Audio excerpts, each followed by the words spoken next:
I came into this world with a head full of spiraling springs. The nurses leaned in to say hello and quickly discovered my curls weren't just for decoration. They had the launch power of a coiled slinky. My hair wasn't just newborn fuzz, it was a bouncy announcement to the world, screaming, "Ready or not, here I come." One Diwali, the festival of lights, became my personal festival of fireworks. A rogue spark landed on my head, turning my curls into an instant bonfire. Aunties scrambled with buckets, uncles shouted frantic directions, and my grandma called for the ghee. My grandmother was my hairstyling general, armed with combs and clips, ready for battle. I was her tiny, exacting client, measuring pigtails like they were moon-bound rockets. And if one pigtail was off by even a millimeter, the protests would begin. School was a minefield for my curls. One day, a classmate decided my hair was the perfect gum parking spot. Mom rescued me, but not without leaving behind a bald patch that looked exactly like a construction site. My curls also served as the unofficial class locker.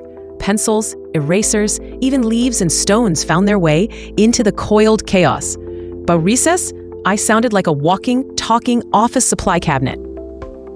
My husband once tried a romantic gesture, running his fingers through my hair. 5 minutes later, he looked like he was fighting a kraken.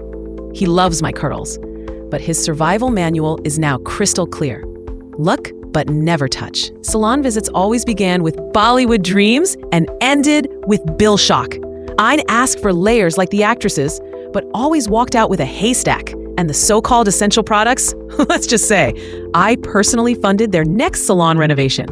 Then came my straightener phase. After hours of sizzling torture, I strutted out like a hair care goddess.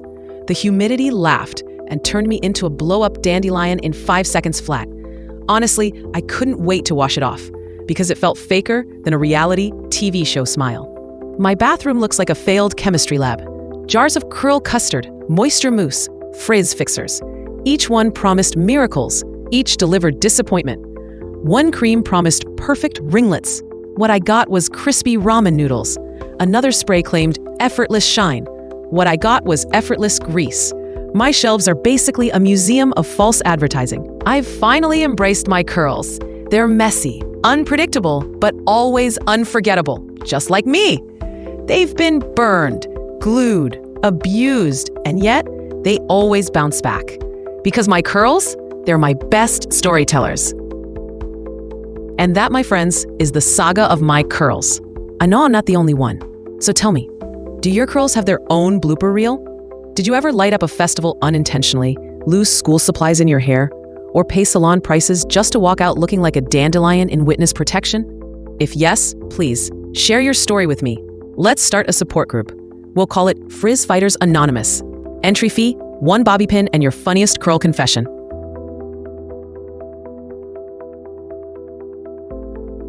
Thanks for listening. Hit like, share, and subscribe. It keeps the stories bouncing, just like my curls.